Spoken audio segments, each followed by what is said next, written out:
తెలంగాణ రాష్ట్రంలో ప్రశాంతంగా పరిపాలన జరుగుతున్న సమయం ఇది.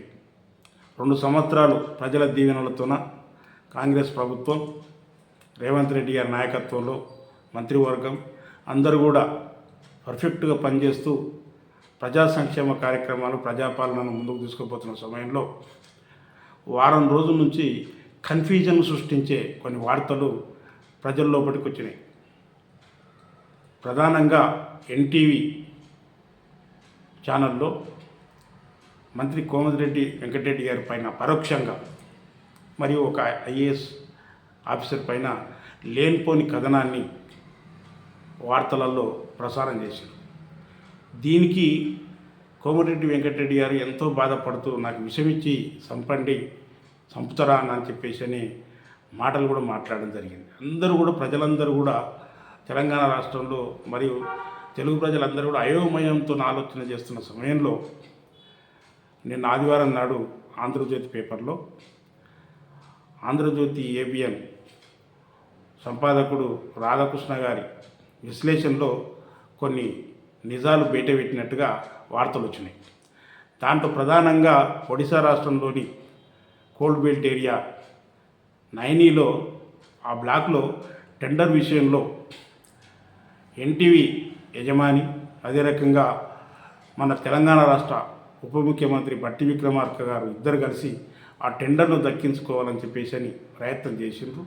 అదే రకంగా దానికి అడ్డుగా కోమటిరెడ్డి వెంకటరెడ్డి గారు వాళ్ళ బ్రదరుకు సంబంధించుకొని కంపెనీకి టెండర్ రావాలని చెప్పేసి అని ఆయన ప్రయత్నం చేసిండు. కనుకనే ఆ ప్రయత్నానికి అడ్డుకోవాలని ఆ కోమటిరెడ్డి గారిని సమాజంలో బదనాలు లేపాలని చెప్పేసి అని ఎన్టీవీలో వార్త వచ్చిందని చెప్పేసి అని రాధాకృష్ణ గారు విశ్లేషణ చేశారు. అయితే రాధాకృష్ణ గారు ఈ విశ్లేషణలో ఎవరి గురించి ఆరోపణ చేస్తున్నాం, ఎవరి గురించి పరిశీలన చేస్తున్నాం అనేది ఆలోచన చేయాలి. దాంట్లో ప్రధానంగా ఎవరైతే ఉప ముఖ్యమంత్రి ఉన్నారో మల్లు బట్టి విక్రమార్క గారు, ఆయన దళితుడు. ఇంకోటి 40 సంవత్సరాల నుంచి ఎలాంటి మచ్చలేని నాయకుడు. అదే రకంగా గత ప్రభుత్వంలో ప్రతిపక్ష నాయకుడు ఉండి ఎన్నో అవమానాలకు గురై అయిన వ్యక్తి పాదయాత్రలు చేసి ప్రజల మనలో ఉంటూ రేవంత్ రెడ్డి గారికి అండగా నిలబడుతూ ముందుకు సాగిన వ్యక్తే.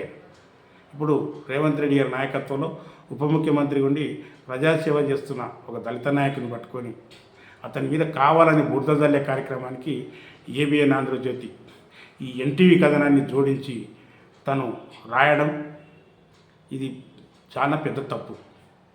ఎందుకొరకంటే ఏబిఎన్ ఆంధ్రజ్యోతి మీద ఏమైనా ఎన్టీవీ మీద కక్ష ఏమైనా ఉంటే మీరు రూమ్ మూసుకొని చూసుకోవాలి. కానీ ఒక ప్రభుత్వం ప్రజల్లో కూడా సజావుగా నడుస్తున్న సమయంలో ముఖ్యమంత్రి గారు చెప్పారు, మా ప్రభుత్వంలో ఉన్న వ్యక్తుల గురించి ఏమైనా రాసే ముందు నన్ను వివరణ అడగాల్సిందని చెప్పేసి అని కూడా స్పష్టంగా చెప్పాడు. కానీ ఇవన్నీ కూడా బేఖాతరు చేసి ఒక మంత్రి గారిని నల్గొండ జిల్లాకు సంబంధించిన మంత్రి కోమటిరెడ్డి వెంకటరెడ్డి గారిని ఎన్టీవీలో బదనాలు లేపడం, ఒక అభంశుభం తెలియని ఒక ఐఏఎస్ ఆఫీసర్ను బదనాలు లేపడం, అదే రకంగా ఒక మంచి పాలన నడుస్తున్న సమయంలో మంత్రుల మధ్యన విభేదాలు సృష్టించే కార్యక్రమానికి ఈ యొక్క ఏబిఎన్ ఆంధ్రజ్యోతి ప్రయత్నం చేసినట్టుగా స్పష్టంగా కనపడుతుంది. వెంటనే దళిత నాయకుడైన దళిత వ్యక్తి అయిన మల్లు బట్టి విక్రమార్క గారిని సమాజంలో బదనాలు లేపాలని చెప్పేసి ఏదైతే కుట్ర దాగిందో ఈ కుట్రను మీరు వెంటనే దీన్ని విరమించుకోవాలి. ఆ వార్తను తప్పుడు వార్త అని చెప్పేసి ఎన్టీవీ వాళ్ళు అదే రకంగా ఏబిఎన్ ఆంధ్రజ్యోతి వాళ్ళు మేము ప్రచురించిన వార్తలు తప్పు అని చెప్పేసి అని మమ్మల్ని బేషరత క్షమించాలని చెప్పేసి అని వార్తలు రావాలని చెప్పేసి అని తెలంగాణలో దళిత సంఘాలుగా మేమందరం డిమాండ్ చేస్తున్నాం. ఏబిఎన్ ఆంధ్రజ్యోతి అదే రకంగా ఎన్టీవీకి ఏబిఎన్కు ఏమైనా ఉంటే చూసుకోవాలి తప్ప కానీ ఈ యొక్క ప్రజాపాలన అందిస్తున్న వ్యక్తులపైన మంత్రులపైన లేనిపోని ఆరోపణలు చేస్తూ వార్తలు ప్రసారం చేస్తే ఖబర్దార్ సుమి అని చెప్పేసి అని తెలియజేస్తూ వెంటనే క్షమాపణలు చెప్పాలని చెప్పేసి అని మల్లు బట్టి విక్రమార్క పైన చేసిన ఆ యొక్క తప్పుడు ప్రసారాన్ని వెంటనే బేషరతుగా విరమించుకొని తప్పని చెప్పేసి ప్రకటన చేయాలని చెప్పేసి అని విజ్ఞప్తి చేస్తున్నాం. లేని పక్షంలో దళిత సంఘాలని ఎంత దూరం పోతాయో కూడా తెలియదు. కనుక మేల్కొని వెంటనే వీళ్ళు ప్రకటన చేయాలని చెప్పేసి అని హెచ్చరిక చేస్తున్నాం, విజ్ఞప్తి చేస్తున్నాం.